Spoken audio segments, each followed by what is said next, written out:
So hey, Cheryl. Hey, Ian. What beautiful, messy, complex system are we here to talk about today? Well, Jen, we're here to talk about education and the need to create better futures for Ontario's public universities. We're offering a glimpse into a different kind of a university where research doesn't sit behind paywalls but circulates as public knowledge. A university where imagination is embedded and used for planning and decision-making and not sidelined as a soft skill. We have a bigger dream for universities, but we're not only going to talk about what's broken. Today, we're asking a question. What if we could build something better? And more importantly, what would it take for us to get there? Universities used to be more stable. There were fewer students, more public funding, and a clearer sense of purpose. People trusted that universities were good for society and not just the individual student. But something has changed. We feel it, we see it. Over 5,000 jobs have been cut from Canada's university sector since the international student caps were introduced in January 2024. Yeah, 5,000. When we look at the 100,000 spots that are going to just vanish in Ontario universities for students wanting to be educated, think about the implications of that. Think what happens in the workforce with needs are unmet. Think about the competition that's going to be increased with learners vying for the same small pool of seats left. And also consider the impact on universities and the strain that they will be under. Most likely having to increase class sizes as well as reduce programs and courses. This change is coming at us fast. When we see and we look at the headlines, just recently Waterloo announced that they're going to have a $94 million operational deficit. $94 million. And this is going to only become more and more common. Just as common as clicking a button or a swipe of your finger and seeing all of these new headlines around the crisis that we're currently facing in higher education. All of these reports are coming out of course, who's to blame?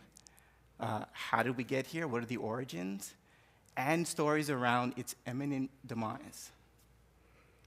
We want to think about what is the opportunity for its regeneration. Universities are essential community anchors. They're our anchor institutions. And what that means is they're big, stable organizations that are deeply tied to the community. They are very important to attract investment, they support local businesses, and they offer major employment. When universities thrive, entire communities thrive as well. But what if universities fail? What else will fail? We wanted to make the invisible visible. So we asked ourselves, if universities fail, will bridges fail? People often don't think of the role of universities beyond degrees and classrooms, but they do more than that. They shape the people, the professions, and the systems that we rely on every day. If universities fail, will surgeries fail? Now this sounds dramatic, but I ask you to hear me out. Let's think about this. Our higher education institutions train our doctors, our nurses, our pharmacists. Higher education institutions are where medical innovation and knowledge is designed, tested, and then passed on. If education continues to be underfunded, siloed, and disconnected from communities, our healthcare system is going to be disastrous. Fewer trained professionals, outdated practices, slower innovation, and all of those surgery waiting times that are unbearable right now, well, they're gone because the doors to some of our most important hospitals are closed. It's not just classrooms that suffer when we neglect education. Our operating rooms also neglect. They're neglected, and our healthcare system is going to struggle. So if we don't invest in higher education, we are endangering our healthcare and our healing systems right alongside. If universities fail, will Ontario's workforce fail? Will our aspirations, our hopes and dreams to participate in gainful employment, will that disappear? Will we be able to participate in productivity and the growth of our province? Will we be able to participate in charity and support ourselves as well as others? If universities fail, what happens? So we've spent the better part of a year talking to university leaders, and we've heard this sentiment over and over again, that the system is like a house of cards.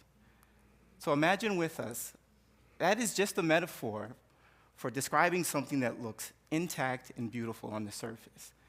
But it sits on top of a foundation that is at risk of collapse just by any minor shift or change or tremor.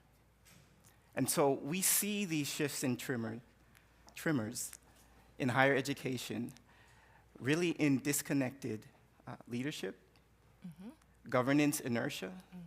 We see it in chronic underfunding, burnout, lack of public trust. All it will take is one more shift, one more nudge. Maybe it is a technological leap. Maybe it is an election or another social or health crisis, and the whole thing falls apart. Our current system is not fit for our rapidly changing world. Change is needed. We cannot afford to fail. The current emergency now is really our challenge, and we can no longer keep our heads in the sand. So Ian, it's time for a little quiz. We have a question or two for you to reflect on. Let's say pause and ponder.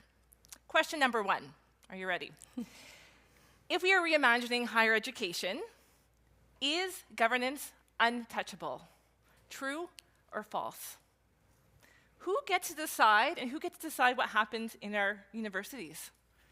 Who holds the power to create new programs, to close departments? Right. And who decides what knowledge gets prioritized and what knowledge gets silenced? And when decisions are made in the governance, around the governance table, who is not in the room when those decisions are being made? Because if governance no longer reflects our current realities, our needs as institutions and the system, the needs of our communities, can we afford to answer this question as true? Okay. Question 2. Tenure. Yep, tenure. Question 2, true or false? Again, we're reimagining higher education because it's about to collapse. Is tenure untouchable? True or false? Now, tenure was designed to protect academic freedom, and it still mostly does, and that is absolutely important. But is tenure working as it was intended? Does it protect all types of knowledges, or just some? Who gets tenure right now? And who is left with precarious contracts year after year? We have to talk about tenure. And if universities are serious about equity, about innovation, and about sustainability, can we afford to answer true to this question? And what is it going to cost us if we do? So, the answer that we propose to both of these questions is false. So where does this leave us? What could we create together? If we want universities to be a public good, then the public needs to have a seat at the table.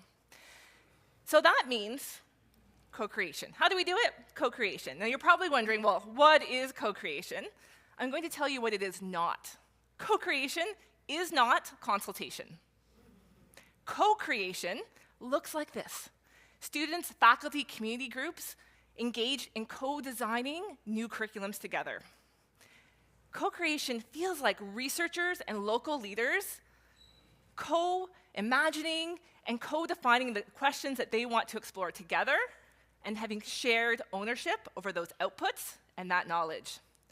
It looks like universities treating experiences, lived experiences, as expertise. And it means inviting and making space for community knowledge in how we teach, how we learn, and how we govern. This is not about charity, it's about reciprocity.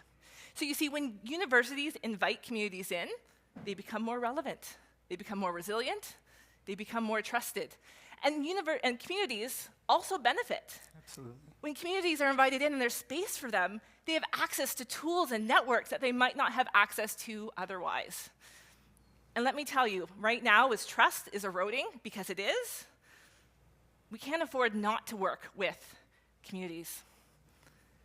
So if we want to rebuild trust, the key tool, is co-creation. Because transformation does not happen in isolation. Transformation happens in relationships. And the future that we all desire and want, must be built together. Beautiful. So in Nova Scotia, something different is happening. It's called CLARI. CLARI is an organization that brings universities and colleges together with municipalities and not-for-profits to co-design research that responds to their local community needs. CLARI works on different types of projects to address real issues that are happening in their communities, whether that's housing, food insecurity, or tidal energy developments. They are very strong when they work together, and what they do is they flip the traditional hierarchy on its head, where they don't just look at communities as consultants, but they make them co-leaders. And this way, universities are serving communities, not through graduates and policy papers, but through shared power and collaboration. Participatory city is an example of a bold idea made real. And so this project in the UK was really about how you bring community in.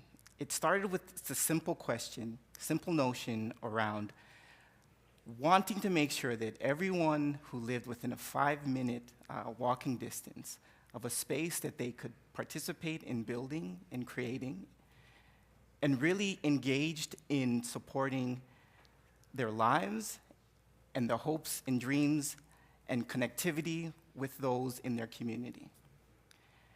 And so the suggestion here was that it was not necessarily needed for someone to decide on who got to be at the table, who could build, who could support, but helping that community, those people, build those dreams that they already had in the places that they lived.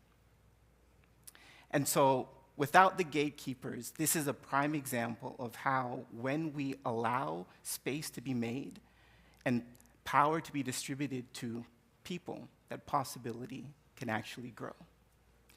So the question is how can universities adopt this model? To no longer just ask about who has credentials, to really consider who has capacity for change. So many of you will be familiar with this structure. Before it was built, the Eiffel Tower was referred to as a tragic lamppost and a monstrosity that was going to ruin the aesthetic of Paris. But today, we see it as a symbol of innovation, of vision, and of identity. And it reminds us that big, bold, imaginative ideas often seem ridiculous at first, before they become legacy. So let's reimagine together. What if?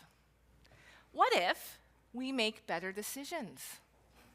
What if the future of governance in higher education is not just about better policies, but it is about infusing inclusion and imagination and innovation into how we go about making those decisions? So imagine with me a governance where, alongside our boards and senates, there's a third group. Let's call it a foresight council. A group where community members, people from across the institution work together and use the tools of foresight to engage in scenario planning, storytelling, and structured dialogue to not just respond to change in times of crisis, like we are now, but to actually anticipate it and shape the path towards it. Imagine this. Instead of power, as it currently is, structured at the top, these networked hubs across the community working together, co-sensing the signals around us, and then helping the system to adapt with humility and with care. And imagine where community partners and interest holders aren't just invited in once a year for their input and to check a box, but they have real, permanent seats at the table or in this new networked hub. You see, we need to seed new practices around governance. We need it not to be a mechanism for gatekeeping, as it so often is now, but we need governance to be a civic responsibility. Governance is important, don't get me wrong, it's super important. But the challenges that we are facing right now will not be solved by the status quo. So we need to reimagine governance, and we need a type of governance that can learn and adapt and imagine. What if? What if we build communal spaces? In order for universities to be truly resilient, we need to build something that doesn't fully exist yet. Not boardrooms, not classrooms, but third spaces. Spaces that are neutral, collaborative, flexible, that allow community members and faculty and students to come together to co-create. If universities can build these types of spaces, they'll stop being isolated institutions and start being platforms for civic engagement. What if we reimagine reward systems? What if tenure was connected to how you integrated cross-cultural knowledge into learning? Or perhaps how you participated in social innovation that addressed systemic challenges? Mm-hmm. What if? What if tenure was about how you were building solutions that support, no longer having just a transactional existence in the communities that universities occupy, to actually being involved in the real, difficult, hard work of change? What if? What if you what-ifed? What if imagination became a core function of our civic engagement? Mm-hmm.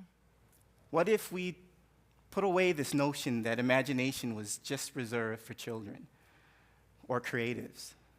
What if we understood imagination as a core necessity, a core skill to really understand where we are now and where we need to be? We'll end on this. We need imagination. Mm-hmm. Our futures cannot be happenstance. They can just not appear. They must be designed, they must be approached with intentionality, and they must be imagined. We have to imagine our futures out loud, mm-hmm. boldly, in learning and in higher education, for a higher purpose for our future world. Thank you. Thank you.